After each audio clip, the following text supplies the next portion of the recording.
Tulsa Public Schools has proposed cuts to staffing of their Title VI Indian education program. The proposal is part of a broader attempt to address a $20 million budget shortfall. Title VI programs are funded by federal and tribal funds, and the program will continue at Tulsa Public Schools despite the staffing cuts. 7 resource advisors to the program would be cut and replaced by 3 student specialist positions. Trygve Jorgensen, a TPS Indian Education Resource Advisor, spoke with us about the events leading up to his notification that his position would be eliminated. I am Choctaw Inupiat. My parents met at relocation. My mother is the Choctaw, and she's from Neshoba, Wolf. Okay, I graduated from Tallahena. That's where I went to school. My father is from Kotzebue, Alaska. That's where the Inupiat side comes from. I taught at Okmulgee Public Schools for 9 years. I've been at Tulsa Public Schools now for about 6 years. I've been involved in tribal education, tribal administration for quite a while. Yeah, well, specifically whenever we first started our complaint, which was a long time ago in August, last August, some of it was just we thought that it would be resolved very, very quickly. And but as we started challenging, one of the first things we challenged was, which was dealing with sending out me, like the year before they'd sent me out to McLean for about a couple weeks, almost 3 weeks, okay? We were like, well, how are you getting away with this? You can't. The reason being is because it's very clear inside the regulations that the funds for Title VI, just like JOM, are for cultural appropriate education. So when you're removed from that typical duties for 3 weeks at a time, that's correct. Who's taking care of that? They said that my pay was coming out of the general fund, but then I was like, well, then if you're paying out of the general fund, surely you can be affording a substitute. Right. Teacher. Like it could be anybody. They could be anybody. Who's qualified. And so this year, whenever they were sending out colleagues out, as a matter of fact, one of my colleagues who's has a long tenure there was sent out as a coach to an elementary school, and he was literally almost there in an entire month again. And so we started questioning this again. We said, who is this individual that's from talent management that's assigning us these duties? You know, and that our boss, Deidre Previtt, is allowing to assign us. And so we saw the name on the thing, and my colleague did the research. And then he was just scrolling, trying to see who this person was, because we were trying to say, okay, how does this person have the authority to assign us to a school, which is not supplementing anymore, it's supplanting. It's using our funds to provide for direct instruction. Okay, and are all those students native that you were? No, that's what I'm saying. It was, and so the kids, the schools they were sent to were not necessarily even high Native American population schools. As a matter of fact, the school he was sent to is not one of the 15 that they even list as the highest enrollment. You know, like Zero, Eisenhower, Hoover, Hamilton, some of those schools that have a high Native American population. And so he just started going through the Facebook, and then that's when we found Pocahontas. Okay. And that was one of the talent management. That is the individual that worked for talent management that was assigning us out to those schools.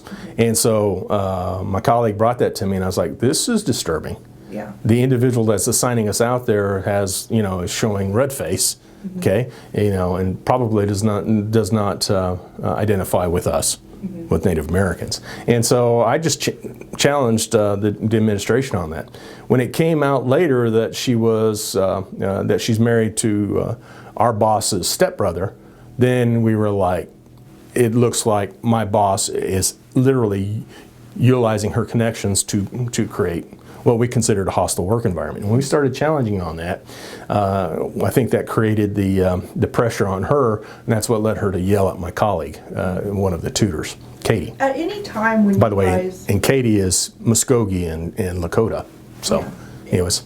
At any time when our Indian Ed staff is being pulled away from their normal duties into a substitute role, was anyone covering those duties that you guys were left? Absolutely not. So basically the Indian Ed positions were being left defunct and not. That is correct. And so what happened a long time ago is we had registrars in each school, okay? And so our resource advisors could coordinate with those individuals to make sure that the students that were native would get their 506s in. And so as a result of that, the 506 program was robust.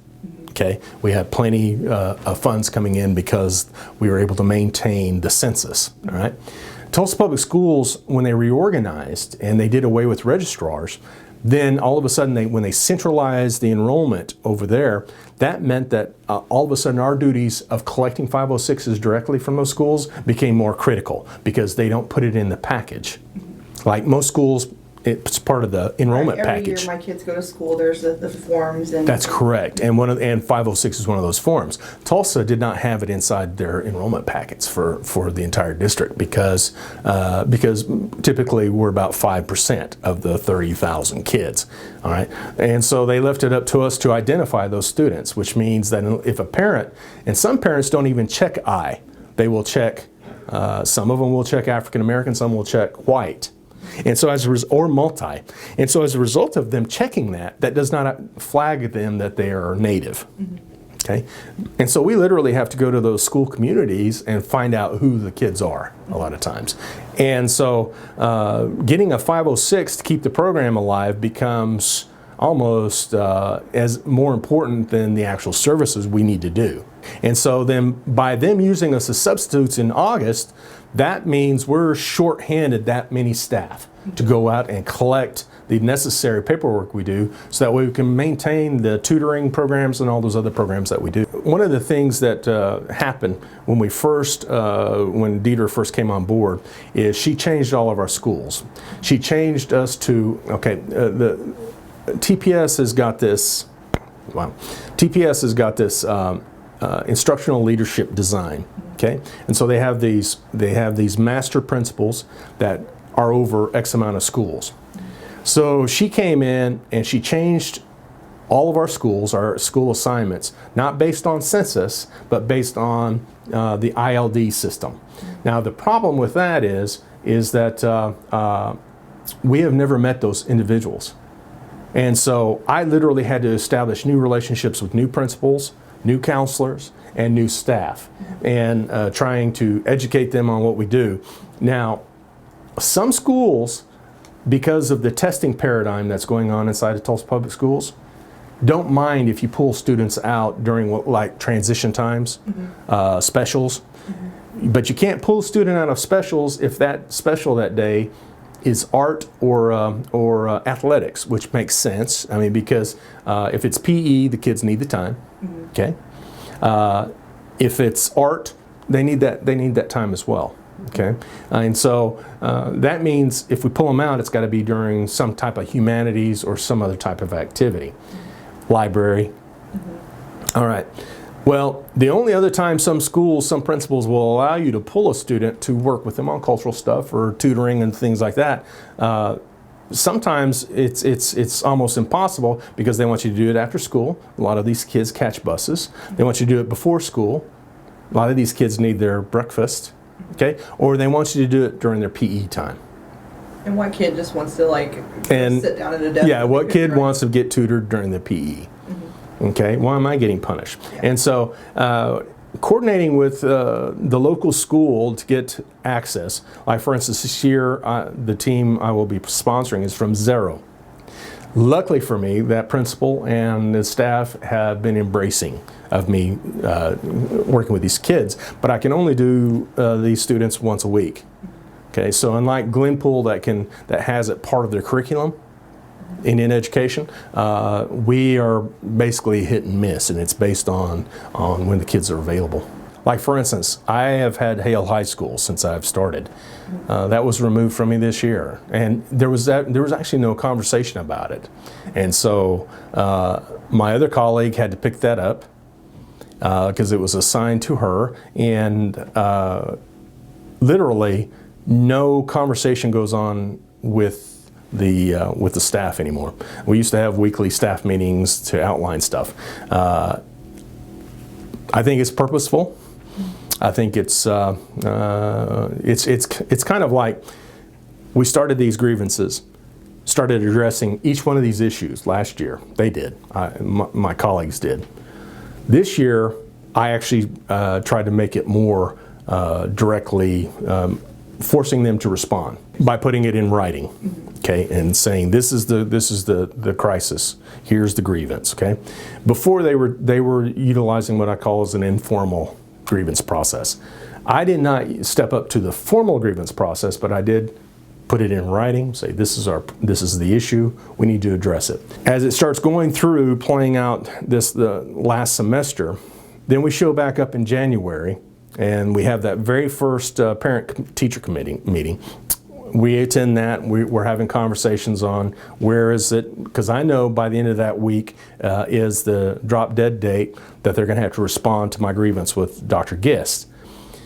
Well, then that next morning, all of a sudden, Devin Fletcher, Dr. Grisso, and Deidre show up, and we're having a staff meeting at 8. We haven't had one, it was unusual. We requested the union to be there, and then that's when they told us our entire department was being eliminated. And that was after these, That's correct. And so one of the things that they did, as soon as we started going to the, we reached out to the leadership of the Mvskoke Nation, very responsive, very quickly. We were very happy with the response. Initially, the original grievances were sent to the representatives of the Cherokee and the Mvskoke Nation. Okay, just allow them to, and then I followed that up by sending the grievances out to the JOM programs to allow them know that there's going to be some difficulty that's going to be going on now. Mvskoke Media was also able to speak with Tulsa Public Schools Superintendent Debora Gist about Dr. Jorgensen's allegations. Are the Indian education teachers funded by Title VI programs being reassigned as substitute teachers at schools? Whether the Indian enrollment is high or low, are they taken away from that specific duty and put into another? And that's one of the questions we had for you. Yeah, so the answer is no. We, as everyone knows, in Oklahoma have a massive teacher shortage for all of our kids, including our Native American students. This is a district-wide concern. So when I became the superintendent, the year before I came, we had 70 vacancies on the first day of school. So I knew that was unacceptable. So we ramped up our recruitment efforts. We've done a whole lot of things to try to make sure that we have a certified teacher in every classroom for the beginning of school. At the beginning of school, we, in the past few years, almost always have folks, but we don't always have them completely processed. And so every year, across the whole district, members of our teams who have teacher certifications are sometimes asked to go to a classroom to help the children in that class get their year started off. And sometimes that's a day, sometimes it's 3 days, sometimes it's a week. I've done it. Members of the team around here have done it. It is not that many people in the district. It really depends on what your certification is. So I've done it in the past. I did a 3rd grade. And then this year I was set to teach kindergarten, but the teacher that they selected ended up getting processed in time. So I set up the classroom and everything and then met with her, but she was able to start on the first day of school. So among the members of our team in Indian education this year, for example, 2 members of the team who had the certifications that were necessary were asked to fill this role that others, including me, have done.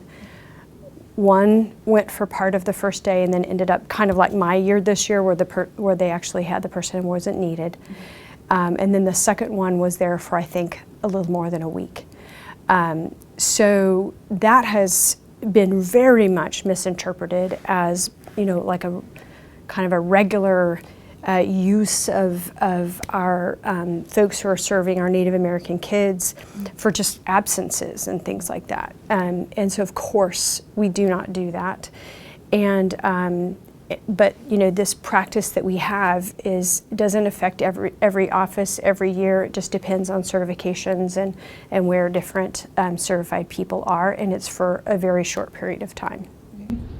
Does that violate the Title VI funding part, though? You might address that, because that's one of the claims is that they're funded through the Title VI program, and that the utilization of them as general education is the violation. Right, yes, and it would absolutely be a violation if we didn't make absolutely sure that it wasn't. So we have a lot of different resources in our district. We have our Title VI money, we have other federal funds. We have Title I being one of our biggest, and other funds as well. And so because this responsibility that we have, and it's typically about 10 vacancies a year, so we're not talking about a massive scope here that we're addressing at the beginning of the year. When it turns out that it's someone's certification, that it's someone who, if it's an instructional mentor who's paid for out of Title I money, or someone from our Indian Education Office who's paid for out of Title VI money, then we make sure that we're adjusting and not using those federal funds during the time that they're doing that other work. So we absolutely make sure that all of the appropriate funds are being used for those reasons. But how does that address the fact that they were originally, purposed for the Indian education role, and then you guys are taking them off of that Indian education role and putting them in a different role? I understand that the money that they're making when they do the other role is coming from the general fund, but there's no replacement for them on the other side. And that's kind of like what we hear. Yeah, and that's true, for the whole district. So it's certainly true for the superintendent at the start of school to be in a classroom as well. It means that other members of the cabinet are having to do things, but it is demonstrating that our most important responsibility is the kids in our classrooms, and that includes the Native American kids, thousands of them all across the city, who need folks in those core classes. Now, to be clear, this year was one person for about a week, and my guess is that in the past I don't know, so I'm not going to guess actually, but it depends on the certification, where the vacancy is and where the person is. So like I said, I did it a couple of years ago because it was a third grade position that was needed. I have early childhood, so this year there was a kindergarten. Now, if I had not had kindergarten, then it wouldn't have, my role wouldn't have been necessary. So what we want, our preference, is to fill our vacancies so that our kids aren't left without a survey teacher at the beginning of school. But the alternative to not doing that is having a substitute teacher on the first day of school for kids all across the district, including the thousands of Native American students. And we don't want that for any of our kids. But we do absolutely make sure that we are properly using our funds. I guess my next big question is probably going to be the hardest one to address. And we have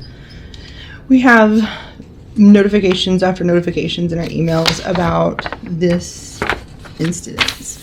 And it's the Pocahontas picture. And we just wanted to reach out and kind of see, first of all, help us understand who this is, even because we are not privileged to all the structures and everything and how this all works out, but well, the allegations in this particular instance is, Dr. Jorgensen is saying that this individual in this picture is the talent manager who was responsible for those reassignments into those general education substitute positions for these Indian education people.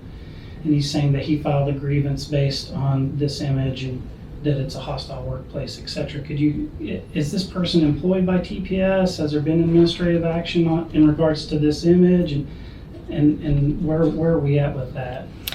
So a few things about this. I think the first thing and the most important thing is that our district is deeply committed to making sure that we are not just aware of the need to make sure that in our district we are aware of bias and racism, but that we are actively anti-racism, that we are actively, as an organization and as leaders, leading a school district in which we are ensuring that across the board that we have not just practices and systems and so forth, but that we are bringing employees along in terms of understanding and learning about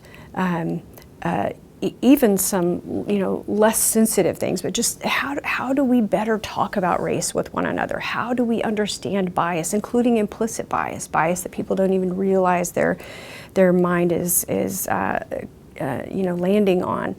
And so that's a way that we've led for the last few years, and that's very, very important. We have a whole body of work around that. We have equity ambassadors, we have training going on, we have all kinds of things happening in our district. What I can't do, because it's inappropriate, is to talk about a specific employee and whether or not there are personnel, what, if any, personnel conversations happened with an employee. That's just not something we can do. But what I can tell you is that the employee that people are speaking of, that this was almost 10 years ago. It was years before. She was a member of the team. And as an aside, she didn't post or label the picture. But none of that really matters we were clear from the beginning that there are no circumstances in which racism or racist posts or that is not acceptable in our district. But I've shared that context about when it was and things, because it doesn't mean that the issue doesn't matter, but I think it's important for people to understand the time frame. The other thing that people have said is that she's an administrator or like a senior person in the organization. She's an hourly employee in a different office. She doesn't have anything to do with Indian Ed? So she does not have a formal connection to the Indian Education Office. She was the point of contact for the employee this year who helped out at the beginning of the year, the conversation that we just had, just as she was with other offices too. But she was not the person who made the decisions about which members of our team, and again, it's district-wide, it's who goes in to fill those positions. That has to do with certifications, what vacancies we have, and so forth. So she was someone who was tasked with communicating and convening the 10 to a dozen people from around the district who came in to be notified that they could potentially, more people are notified than that they might be used, and like I said, including me, but then, once they're assigned and so forth. So that's the connection that she had to the team, was through that communication. And I also should say that, again, it's not appropriate, and so I'm not gonna speak to our specific engagement with her about this once we were aware of it last year, other than to say that, because it's public, that I do know that she has apologized. I also think it's important for people to know, and again, it doesn't change the concern that people have about the fact that it happened, but I do think it's, again, context for people to just know as they're thinking about it, is that she is Native American, and as her husband is as well, and their children, of course. And so it doesn't take away from the offense that people feel about it, that I feel about it, especially, this has all been, a very much of a learning experience for all of us. The labeling of it is obviously wildly offensive. But again, she didn't label the photo. There's just a lot going on there. Here's the bottom line. We know that racist posts, whether they're intentional or unintentional, racially insensitive, to use your word, is unacceptable. We know also that we all have a lot to learn. And so while the labeling, I haven't talked to a single person who doesn't recognize that that's wildly inappropriate.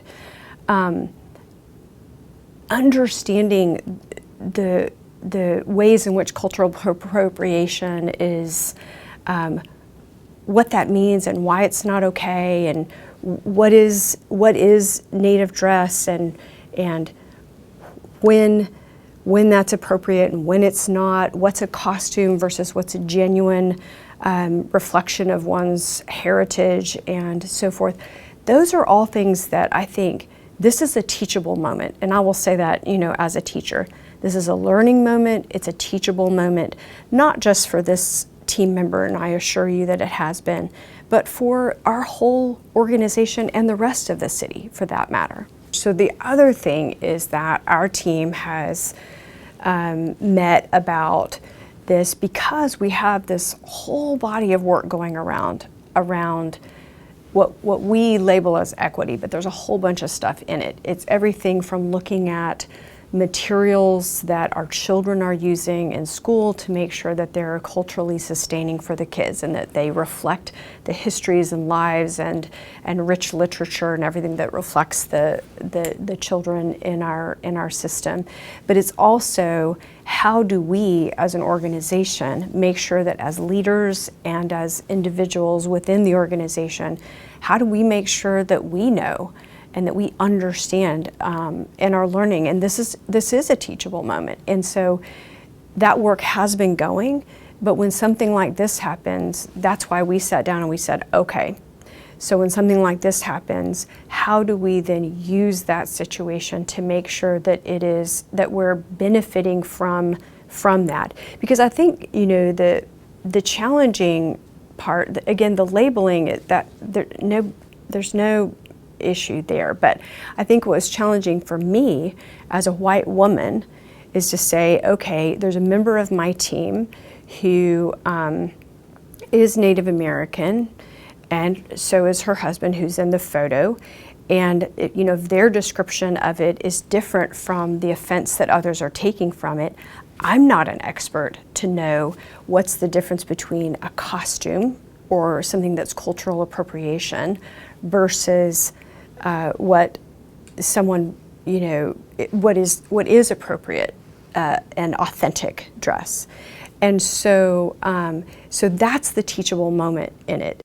Superintendent Gist also stated that Tulsa Public Schools will be sending out a survey to parents in the district for comment on what services they would like the Indian Education Program to provide the Native American students. None of the proposed changes to the TPS Indian Education Program have yet been enacted, and Tulsa Public Schools is still receiving input from parents, students, and tribal citizens. Mvskoke Media will have further updates in this developing story.